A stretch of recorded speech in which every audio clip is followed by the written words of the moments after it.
Selamat pagi anak-anak. Materi kita hari ini adalah menyimpulkan isi puisi rakyat. Anak-anak, pertemuan minggu lalu sudah Ibu jelaskan ada 3 jenis dari puisi rakyat. Yang pertama ada pantun, ada gurindam, dan syair. Nah, di luar dari 3 ini ada juga tambahan materi yang akan Ibu jelaskan. Ya, nah ciri-ciri dari pantun, gurindam, dan syair juga sudah Ibu jelaskan. Nah, sekarang kita lihat yang pertama, pantun. Artinya untuk menyatakan curahan hati. Yang pertama ciri-cirinya itu tiap baris terdiri 8-12 suku kata. Yang kedua tiap bait terdiri 4 baris. Yang ketiga sajaknya AB, AB. Yang keempat, baris pertama dan kedua merupakan sampiran. Kelima, baris ketiga dan keempat merupakan isi. Yang keenam, pada pantun kilat bersajak A, A. Nah, jadi dari 1 sampai 6 ini minggu lalu juga sudah Ibu jelaskan. Ya, kalau di pantun terdiri 8-12 suku kata. Ya, dan tiap baitnya terdiri 4 baris, dan biasanya pantun itu anak-anak 2 bait 8 baris. Ya, karena di 1 bait dia 4 baris dan di 2 bait dia ada 4 baris. Jadi menjadinya 2 bait 8 baris. Ya, dan sajaknya kemarin sudah Ibu jelaskan ya anak-anak, ada sajak tunggal, ada A, A, A, A. Kalau dia sajak silang AB, AB. Ya, tapi kalau sajak gandak AB, AB, AB, AB. Yang terakhir sajak renggang yaitu A, B, B, A. Ya, itu kalau di dalam pantun anak-anak. Nah, berikut kalau di dalam pantun dia 4 baris itu, baris pertama sama baris kedua merupakan sampiran. Tetapi anak-anak, kalau di baris ketiga, baris keempat di dalam pantun merupakan isi. Ya, tetapi kalau pada pantun kilat sajaknya biasanya A, A, A, yaitu sajak tunggal, ya. Nah, contohnya bisa kita lihat di sini anak-anak. Contoh pantun jenaka. Pantun jenaka itu maksudnya adalah pantun lelucon.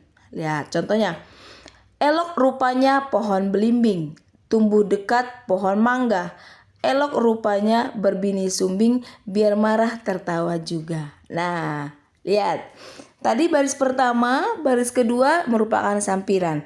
Baris 3 dan 4 isi. Lihat baris pertama anak-anak. Elok rupanya pohon belimbing. Itu sampiran pertama. Kita lihat baris ketiga yang merupakan isi. Elok rupanya berbini sumbing. Lihat sampiran kedua. Tumbuh dekat pohon mangga. Lihat isi yang kedua. Baris keempat.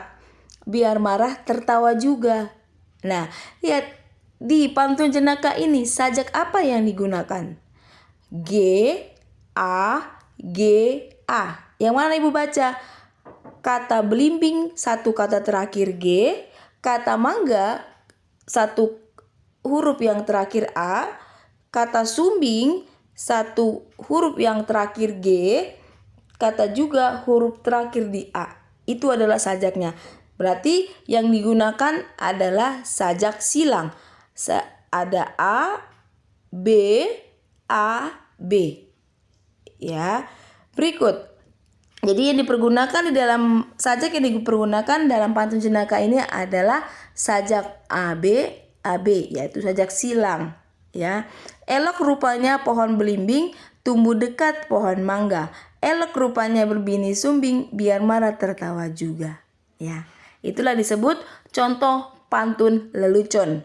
Nah, berikut syair. Artinya untuk melukiskan dan menceritakan berbagai cerita. Ciri-cirinya juga minggu lalu sudah Ibu jelaskan. Yang pertama, tiap bait terdiri 4 baris sama seperti pantun. Kedua, tiap baris terdiri 8-12 suku kata. Ya, tadi di pantun juga sama. Yang ketiga, bedanya kalau syair bersajak sama, yaitu A, A, A, A. Hanya itu saja sajaknya. Tapi yang keempat merupakan rangkaian cerita, tidak ada sampiran. Nah, kalau minggu lalu juga udah sampai Bu jelaskan ya nak, di dalam syair tidak ada isi karena keempat dalam rangkaian itu, dalam 4 baris itu semuanya merupakan tidak ada sampirannya, tidak ada sampirannya. Jadi di dalam keempat baris itu semuanya merupakan isi, tidak ada sampirannya. Ya, tidak ada sampiran. Semuanya merupakan rangkaian cerita atau isi ceritanya. Contohnya seperti ini anak-anak. Akan Rahma putri bangsawan, parasnya elok sukar dilawan.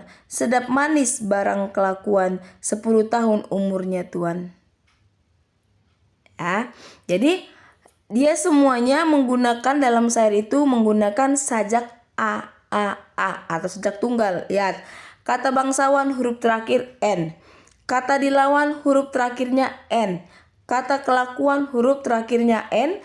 Kata tuan huruf terakhirnya N. Berarti dari baris pertama, baris kedua, baris ketiga, baris keempat huruf terakhirnya semuanya N. Jadi ciri-ciri tadi nomor 3, syair bersajak sama, yaitu A. Ya, ini semuanya isi. Dari keempat baris ini rangkaian ceritanya atau isi ceritanya. Jadi di dalam syair tidak ada sampiran. Yang ada sampiran hanya di pantun, yaitu tadi baris pertama dan baris keduanya. Tapi kalau di dalam syair tidak menggunakan sampiran dan tidak ada. Yang ada hanya rangkaian cerita atau isi ceritanya. Berikut Gurindam.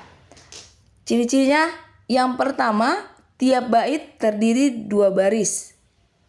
Kedua, tiap baris 10 sampai 14 suku kata. Ketiga, rumus sajaknya A. Keempat, terdiri dari kalimat tunggal yang membentuk majemuk. Yang pertama, kalimat 1 sebab atau alasan. Kalimat kedua, akibatnya atau balasannya. Berikut isi, nasihat. Nah, anak-anak, ini beda lagi Gurindam. Isi ceritanya hanya 2 baris. Tiap baris 10 sampai 14 suku kata. Rumus sajaknya A. Dan terdiri isinya nasihat dan di dalamnya juga ada kalimat tunggal yang membentuk majemuk. Kenapa? Karena kalimat pertama sebab atau alasan dan yang kalimat kedua akibatnya atau balasannya. Nah, kita lihat contohnya. Kurang pikir, kurang siasat, kelak dirimu pasti tersesat. Maksudnya kalau kita kurang berpikir, kurang siasat, kelak diri kita pun pasti akan tersesat. Nah, kedua, jika kena penyakit kikir, sanak saudara akan menyingkir. Jadi kalau kita kikir sama siapapun kita tidak akan nyaman. Ya. Jadi sanak saudara pun akan menyingkir. Pikir dulu sebelum berkata supaya terelak silang sengketa. Nah, ya kan?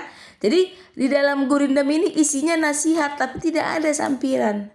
Karena tiap bait ini dalam Gurindam hanya 2 baris. Ya, dan isinya semuanya berupa nasihat anak-anak. Ya. Lihat contoh seperti ini. Kurang pikir, kurang siasat, kelak dirimu pasti tersesat. Berikut. Ya, ini tadi Bu bilang ada tambahan materi. Talibun.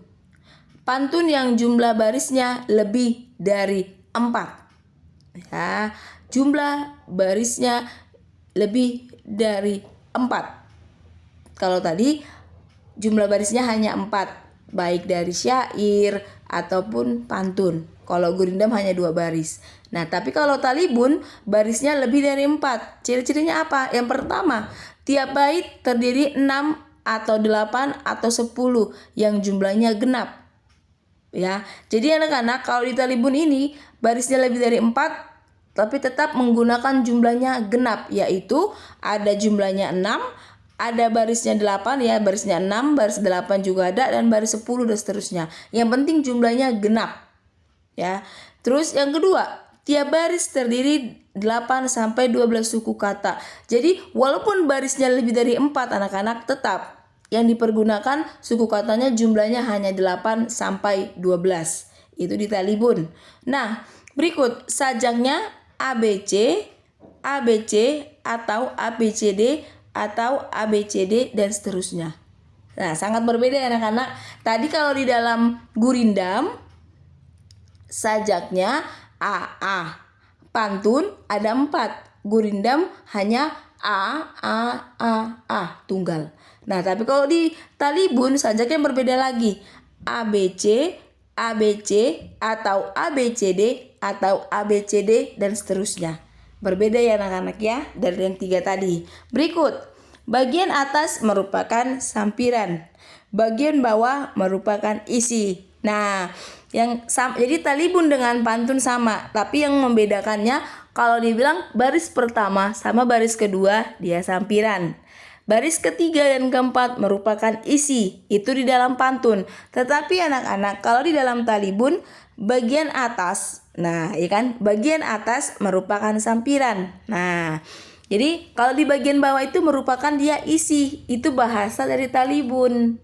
Nah, contohnya, kalau anak pergi ke lepau, yuk beli belanak pun beli.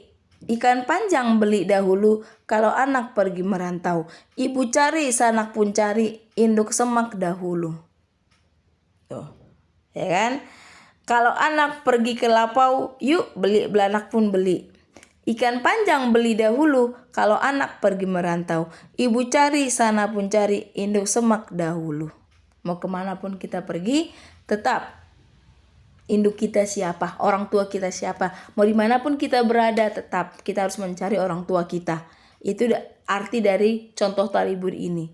Ya, jadi dari kata kalau sampai induk, ya, kalau anak pergi merantau, ibu cari, sanak pun cari, induk semak dahulu. Jadi dari kata kalau sampai dahulu itu merupakan bagian bawah, merupakan isi anak-anak. Tapi dari kata kalau sampai dahulu itu merupakan bagian atas, merupakan sampiran. Itulah maksudnya bagian atas dan bagian bawah di dalam contoh talibun. Ya. Berikut kita hitung. Dia tadi 8 sampai 12 suku kata. Kata kalau 1, kata anak 2, kata pergi 3, kata ke 4, kata ke lapau 5, 6, 7, 8, 9, 10, 11, 12, 13, 14, 15, 16, 17, 18, 19, 20, 21, 22, 23. Tuh. Tiap baris 8. 1, 2, 3, 4, 5, 6. 6. Masih 6 suku kata dia.